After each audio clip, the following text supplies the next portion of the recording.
எல்லோருக்கும் வணக்கம். என் பேர் கருணா. இப்போ நான் எங்கே இருக்கேன் அப்படின்னா மலேசியாவில் இருக்கேங்க. மலேசியாவில் பினாங் அப்படிங்கிற ரொம்ப அழகான ஒரு மாநிலத்தில், இந்த பினாங்கே பார்க்குறதுக்கு ரொம்ப ரொம்ப அழகாக ஒரு தனி தீவாக தெரியும். இங்கே தண்ணீர் மலை அப்படிங்கிற ஒரு மலைக்கு வந்திருக்கேன். இன்றைக்கி நம்ம ஒரு கோயிலை பற்றி பார்க்க போகிறோங்க. ரொம்ப ரொம்ப ஃபேமஸான ஒரு முருகன் கோயில். நம்ம ஊரில் எப்படி திருச்செந்தூர், பழனி அந்த மாதிரி ரொம்ப முக்கியமான ஒரு கோயில் இருக்கோ, இங்கே மலேசியாவில் ரொம்ப ரொம்ப முக்கியமான ஒரு முருகன் கோயில் இந்த தண்ணீர் மலை முருகன் கோயில். நம்ம மலைக்கு மேலே, அதாவது படிக்கட்டுகள் ஒரு 500 படிக்கட்டுகளுக்கு மேலே ஏறி போய் முருகனை தரிசிக்கணும். இந்த காலனி முழுசுமே பாருங்கள் இந்த கோயில் எப்படி இருக்குது, இந்த கோயிலுக்கு எப்படி போகணும், கோயிலுக்குள்ளே என்னெல்லாம் இருக்குது எல்லாமே தெரிஞ்சுக்கலாம். வாங்க வீடியோக்குள்ளே போகலாம்.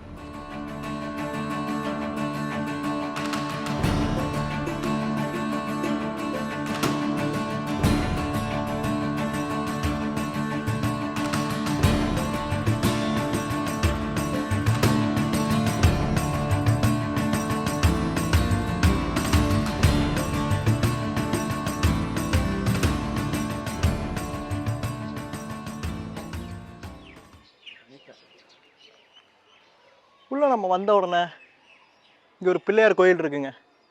விநாயகரை தரிசனம் பண்ணிட்டு தான் நாம் படிக்கட்டுகள் ஏற ஆரம்பிக்கணும்.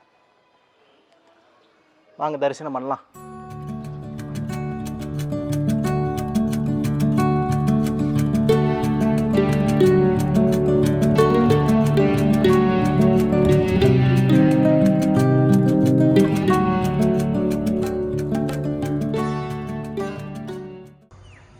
விநாயகர் கோயிலை கும்பிட்டு வந்தோம் அப்படின்னா இங்கே பாருங்கள் படிக்கட்டுகள் ஏற ஆரம்பிக்கணும்.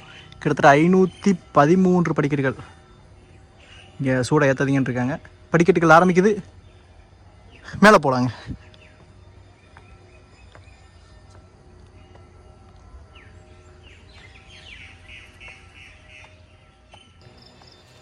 கிட்டத்தட்ட நான் ஒரு 100-150 படி ஏறி வந்திருப்பேன்னு நினைக்கிறேன்.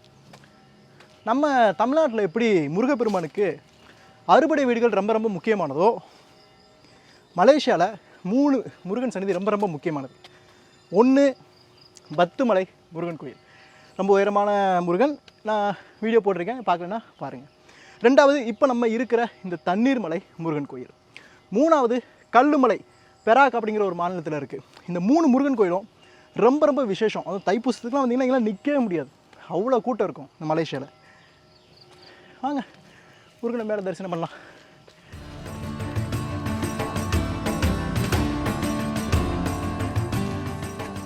அப்படியே மொத்தமாக படிக்கட்டுகள் ஏறாமல் கொஞ்சம் தூரம் அப்படியே சமாதானமாக போகுது. அதுக்கப்புறம் படிக்கட்டுகள் ஏறுது. நல்ல விஷயம் என்னென்னா, இந்த மாதிரி வயசானவங்களாம் ஏறினா இந்த கை பிடிச்சிக்கிறதுக்கு கொடுத்துருக்குறாங்க. என்ன போட்டிருக்காங்க பாருங்கள், ஒவ்வொரு படியிலும் புதிய அனுபவம் ஆரம்பமாகிறது. உண்மைதான்.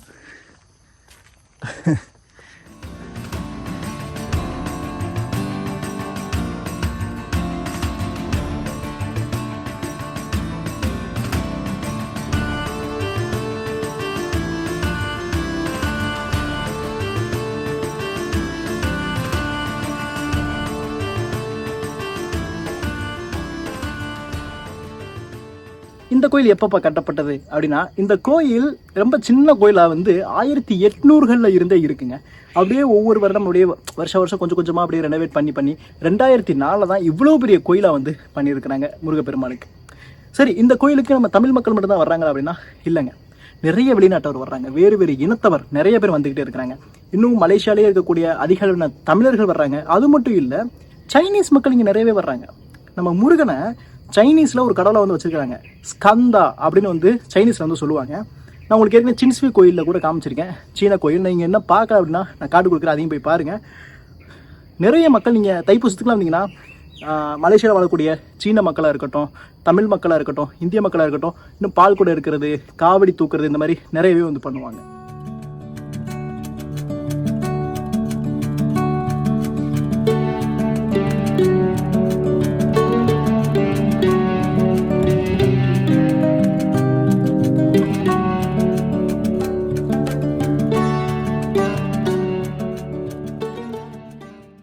ஒரு முக்கியமான அப்டேட்டுங்க. நாம இது மாதிரி ஒரு வரலாற்று இடங்களுக்கும் கோவில்களுக்கும் கோட்டைகளுக்கும் உங்களை நான் டூர் கூட்டிகிட்டு போயிட்டு இருக்கேன் அப்படின்னு எல்லா பேருக்கும் தெரிஞ்சிருக்கும். நாம் இது வரைக்கும் 12 வரலாற்று பயணங்கள் வந்து பண்ணியிருக்கோம். 13வது வரலாற்று பயணம் வரக்கூடிய அக்டோபர் 26ஆம் தேதி விழுப்புரம் மாவட்டத்தில் வந்து பண்ண போகிறாங்க. அன்றைக்கி ஒரே நாளில் பனமலை சிவன் கோயிலை வந்து பார்க்க போகிறோம். முதல் குடைவரை கோயிலான மண்டகப்பட்டை போய் பார்க்க போகிறோம். சோழர்கள் கட்டின பிரம்மதேசம் கோயிலை போய் பார்க்க போகிறோம். முதல்ல ஐ அப்படிங்கிற எழுத்து எழுதப்பட்ட திருநாதர் குன்றுக்கு போக போகிறோம். வயக்காட்டுக்கு நடுவே கம்போடிய கலைப்பானையில் இருக்கக்கூடிய துண்டூர் பெருமாளை போய் பார்க்க போகிறோம். அதுக்கடுத்து இயற்கையின் அற்புதம் அதிசயமான அடுக்குங்களை போய் பார்க்க போகிறோம். இந்த 6 இடங்களையும் ஒரே நாள் அக்டோபர் 26ஆம் தேதி வந்து போய் பார்க்க போகிறோம். எங்கேருந்து கிளம்ப போகிறோம் அப்படின்னா விழுப்புரம் பேருந்து நிலையத்திலிருந்து கிளம்ப போகிறோங்க. இந்த பயணத்துக்கு நீங்கள் எப்படி முன்பதிவு செய்யணும் அப்படின்னா ஸ்க்ரீனில் தெரியுற இந்த நம்பருக்கு ஃபோன் பண்ணுங்க, இல்லைனா வாட்ஸ்அப் பண்ணுங்க. அப்படின்னா explovia.com அப்படிங்கிற இணையதளத்துக்கு போனீங்கனாலும் ரொம்ப எளிமையாக முன்பதிவு செஞ்சுக்க முடியுங்க. இந்த இடங்கள் மட்டும் இல்லை, இதே மாதிரி பல வரலாற்று இடங்கள் நீங்கள் சுற்றி பார்க்கணும் அப்படின்னு நினச்சிங்கன்னா நம்மளுடைய இணையதளத்தை போய் செக் பண்ணி பாருங்க, explovia.com. அப்படி இல்லைனா இந்த நம்பருக்கு வாட்ஸ்அப் பண்ணுங்க. மேலே வந்துட்டோங்க. ரொம்ப களைப்பாக ஏறி வந்திருப்போம். இங்கே பூஜை பொருட்கள் பூக்கள்லாம் வச்சிருக்கிறாங்க முருகனுக்கு வாங்குறதுக்காக. அப்பா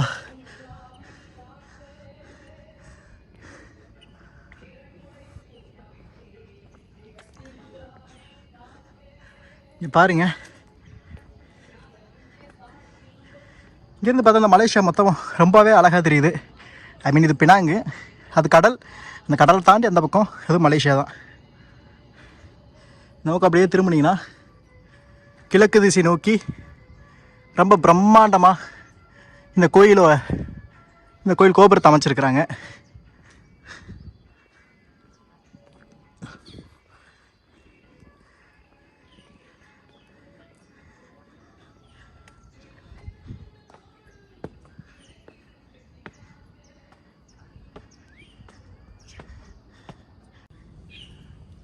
இங்கே வந்தோம் அப்படின்னா இங்கே பாருங்கள்,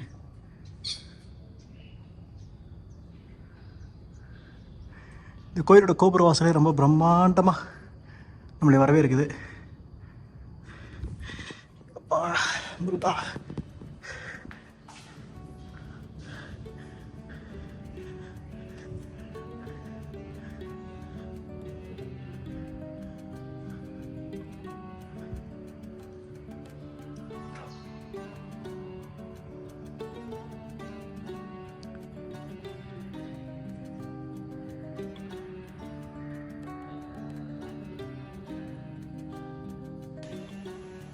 பாருங்க, பலிபீடம், ஐ மீன் பீடம்.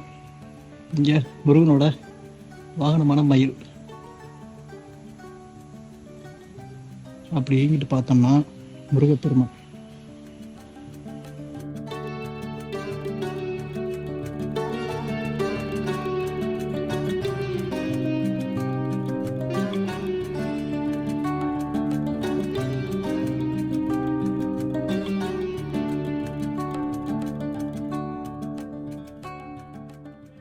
ஸோ விளக்கு வந்து போட்டாச்சு, முருகனை தரிசனமும் பண்ணியாச்சு.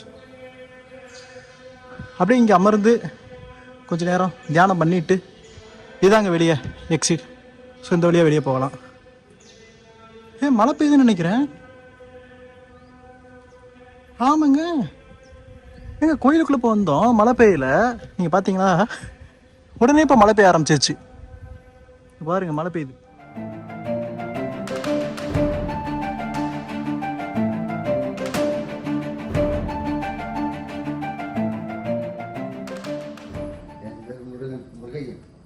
எந்த ஊர்னா?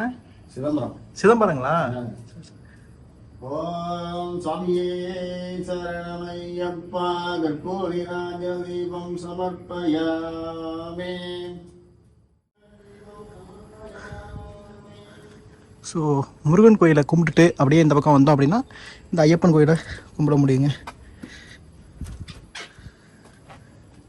ஸோ அப்படியே ஐயப்பனை தரிசனம் பண்ணிட்டா இங்கே அமர்ந்து ஓய்வு எடுக்கிறதுக்காக நிறைய இருக்கைகள்லாம் அமைச்சு கொடுத்துருக்குறாங்க. ரொம்ப ரொம்ப நல்ல விஷயந்தான். இங்கே ஒரு சின்ன ஒரு குளம் மாதிரி வச்சுருக்குறாங்க. ஆனால் இப்போ அதில் தண்ணி இல்லை. இப்போ மழை பெய்யறதுனால இதில் உட்கார முடியாது.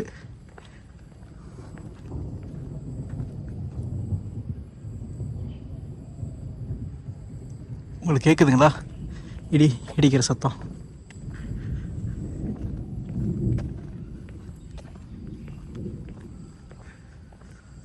இந்த ஐயப்பன் கோயில் இப்போ ரொம்ப சமீபத்தில் தான் பண்ணப்பட்டிருக்கு.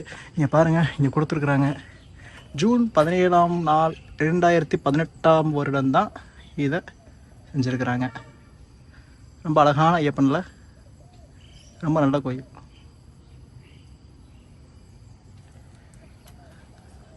அப்படியே இறங்க ஆரம்பிக்கலாம்.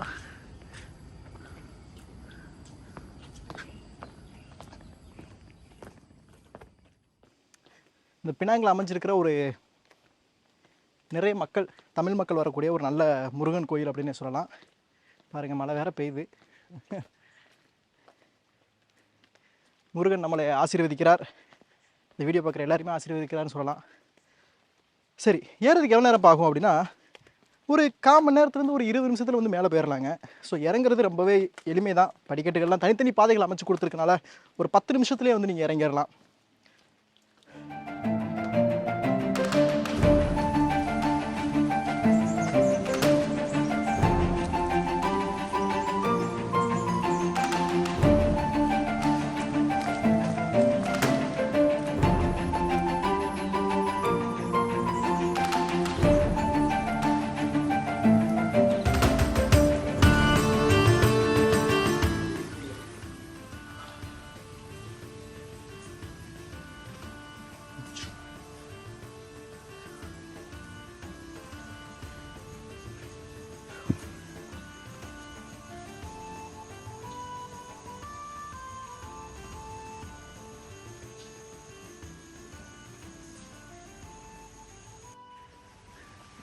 ஸோ முருகனையும் தரிசனம் பண்ணியாச்சு, சிவபெருமானையும் தரிசனம் பண்ணியாச்சு, ஐயப்பனையும் தரிசனம் பண்ணியாச்சு.